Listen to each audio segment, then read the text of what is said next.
Hi, this is Sean, Hi, this is Isaac. and this channel's called Wolf Dog Moon. And today we're going to be doing a review of New Japan Pro Wrestling's Capital Collision. If you like this kind of content, smash that like button. Subscribe to our channel for more. Ring the bell for notifications. Comment down below and share with your friends. Alright, let's get into this. Alright, so on September 26th, New Japan Pro Wrestling did this pay-per-view called Capital Collision, and it was in Washington, D.C. Now, what's really cool about this is you can go onto YouTube and watch this pay-per-view that they did. It's about a 3-hour pay-per-view for free on YouTube. So I encourage you to check that out. It's an awesome wrestling show. So just gonna cut to the chase.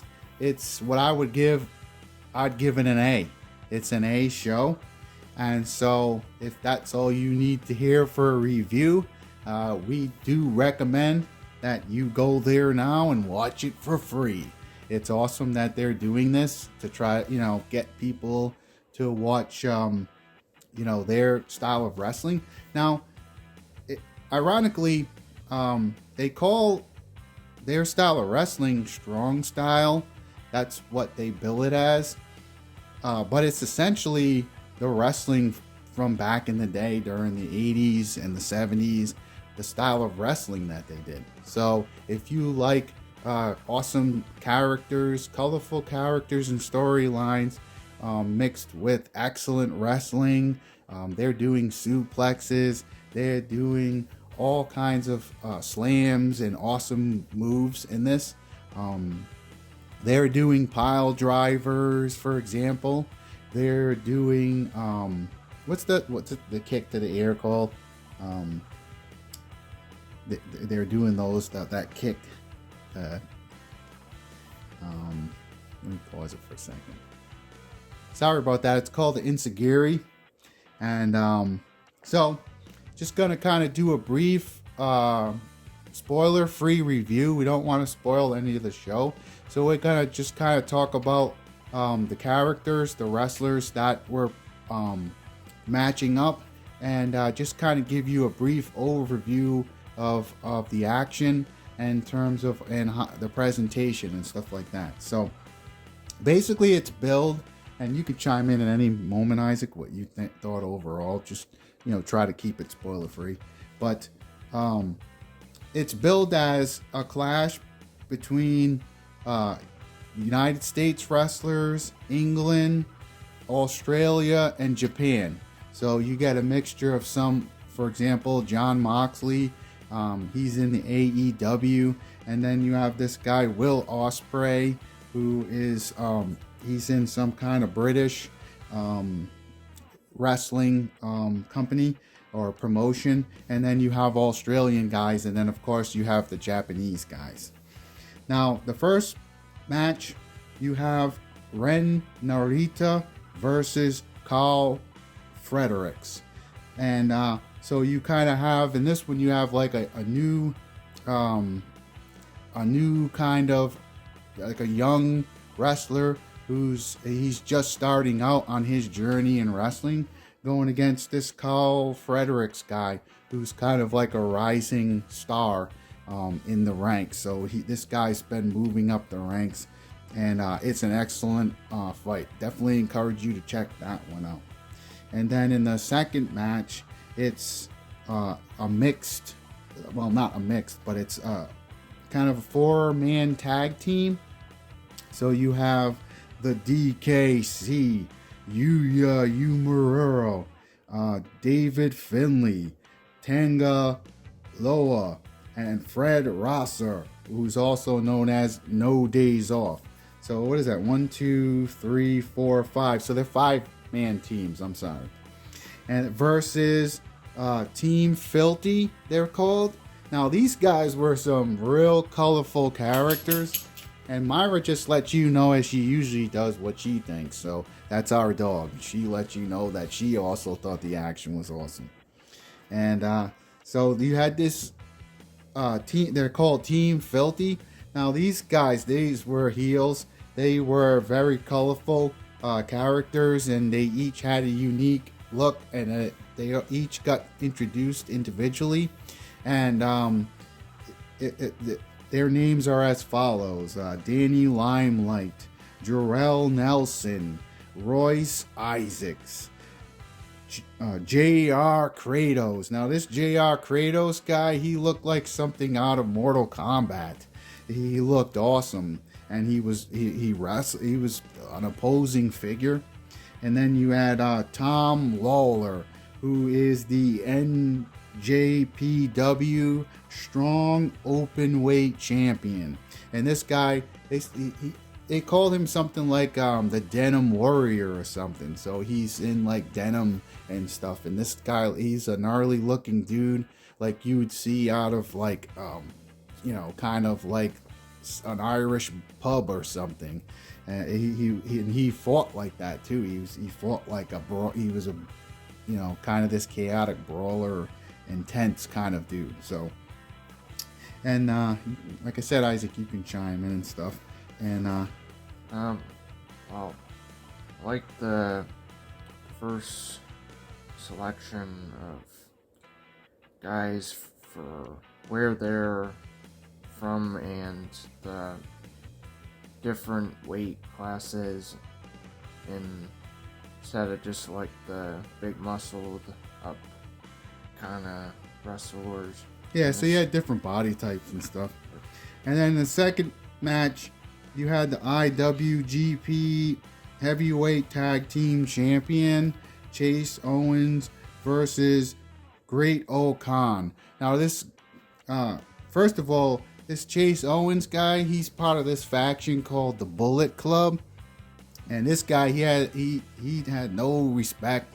He was like kind of disgusting the way he was acting in terms of he didn't have any respect for his opponent, and he came across as like kind of just full of himself and stuff. So it was cool in that way. And then the Great O'Khan was interesting because he kind of, first of all, when he came down towards the ring, he was wearing this like kind of like a face mask thing that with a question mark on it, like he's some strange enigma, and he appeared that way too. So he was moving like a kind of like a marionette, like a puppet, and he even crawled into the ring like that. It was really cool, and he was a very colorful character, and they both wrestled real tough and strong, and that's definitely one of the marquee matches I would have you recommend that you see.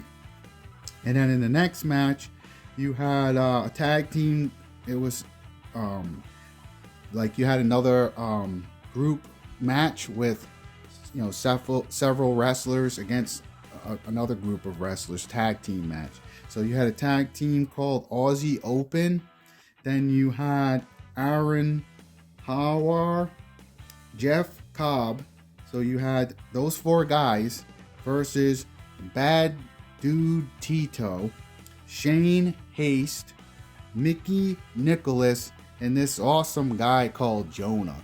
Now they had like a little reel that they played before these guys came down for this Jonah guy, and it was kind of like the clip was like a battlefield that had all the bodies kind of were piled up, and you have these flies and stuff as if he had torn through all these in this like battle. So it was pretty cool of an introduction, and the match was awesome. You had all the different wrestlers going against each other, and it came right down to the wire in that one. And then the next match was Brody King versus Minoru Suzuki. Now this match was awesome. Definitely advise you to go see this match, because you had this tough as nails kind of Japanese he was like,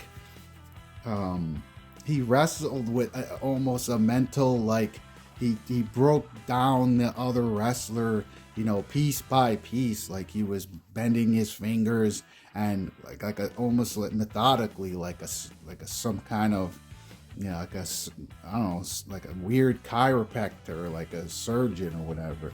You know what I mean? He was just getting in the other guy's head mentally and causing this Brody King to try to fight back, the same way, but he was slowly, this Minoru Suzuki was slowly taking away his limbs so that he couldn't use them effectively. It was an awesome match.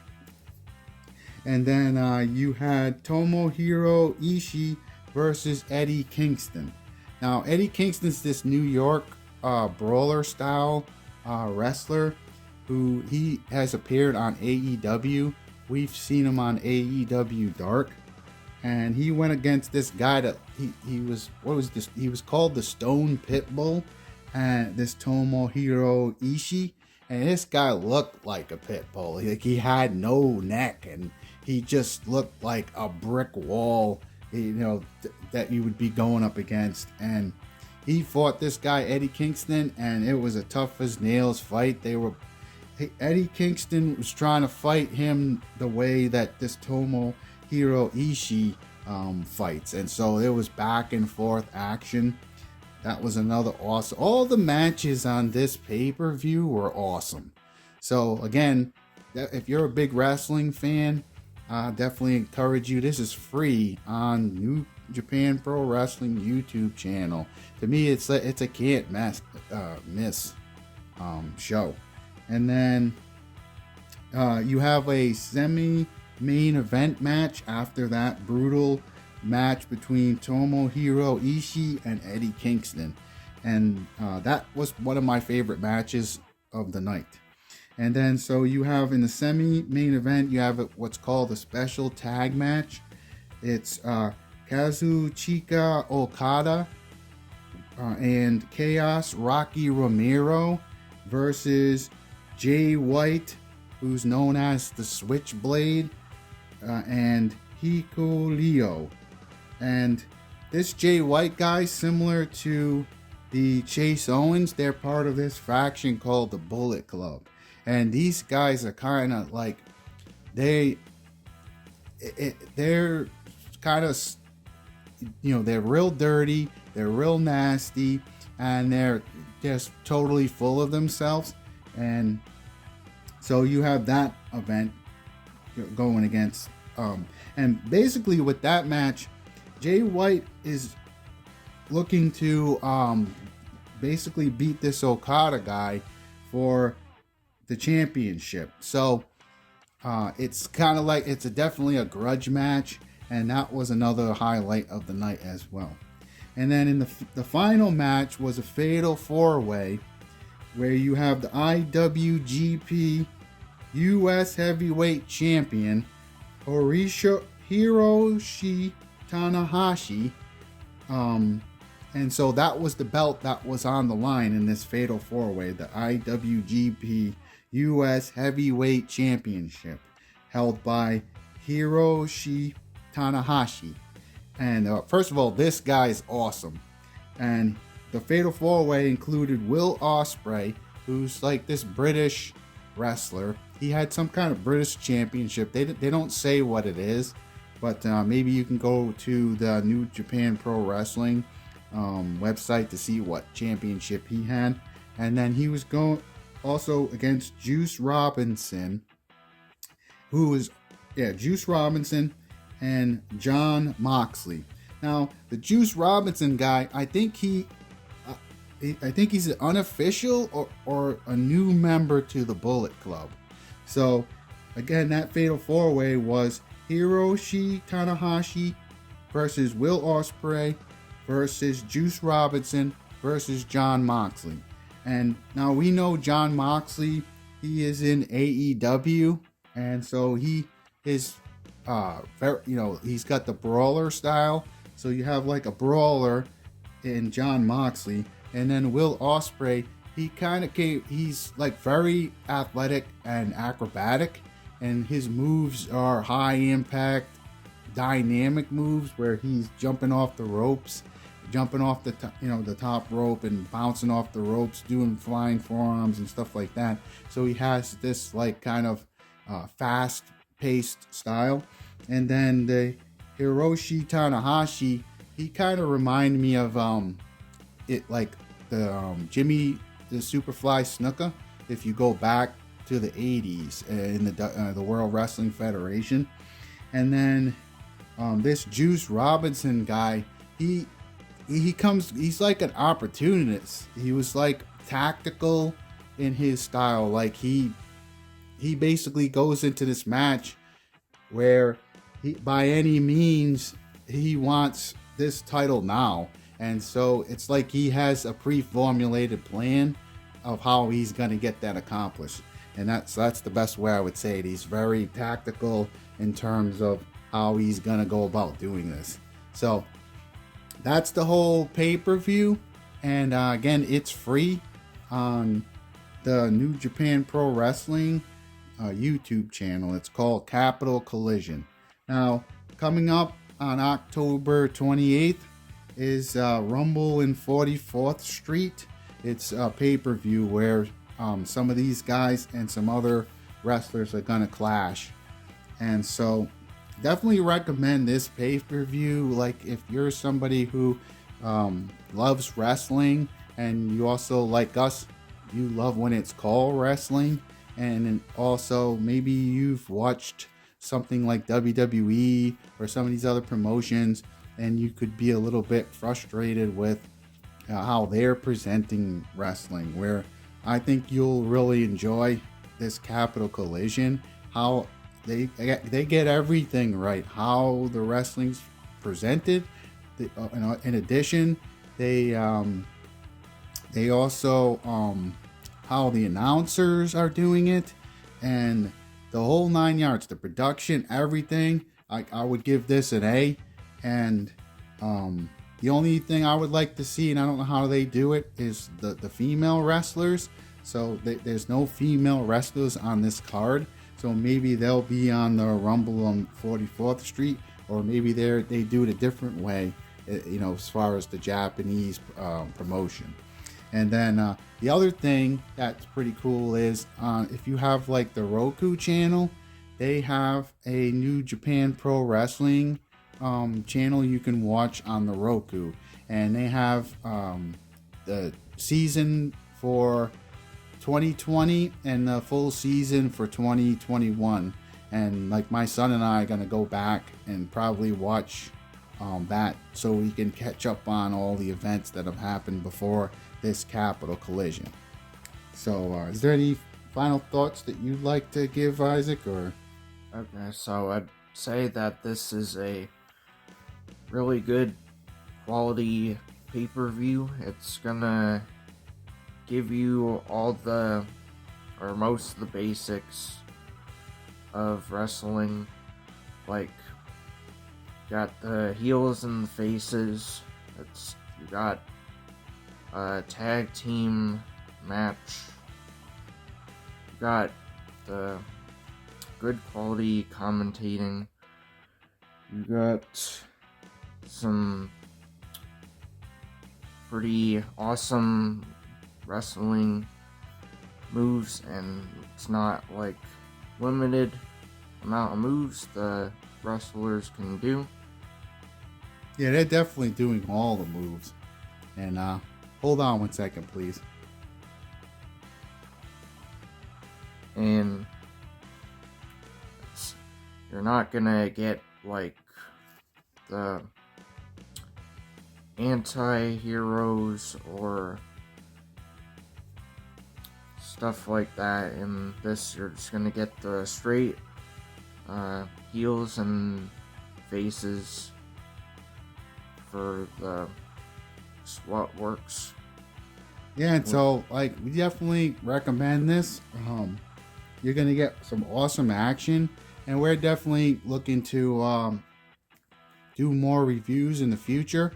So you're welcome to join us, and thanks for listening to this review, we definitely highly recommend you check out this New Japan Pro Wrestling and this pay-per-view. They also on the YouTube website, on their channel, they have a lot of other free content and matches that you can go back and watch, so you can learn about some of the characters and stuff. And although it's called Strong Style, it's really just wrestling. It's wrestling, and it's done in a really awesome way, and with colorful characters. And you got these dastardly dirty heels, and then you have the more like the faces and stuff that you're supposed to get behind and root for. So we hope that this so if you're a hardcore wrestling fan, or even if you're a beginner and curious for what wrestling is all about, I would highly recommend this free pay-per-view. It's a really good deal for Capital Collision for one pretty good, high-quality wrestling show. All right, so definitely check it out, and we hope that this video finds you having an amazing day, and we hope that you have a blessed day. Signing out.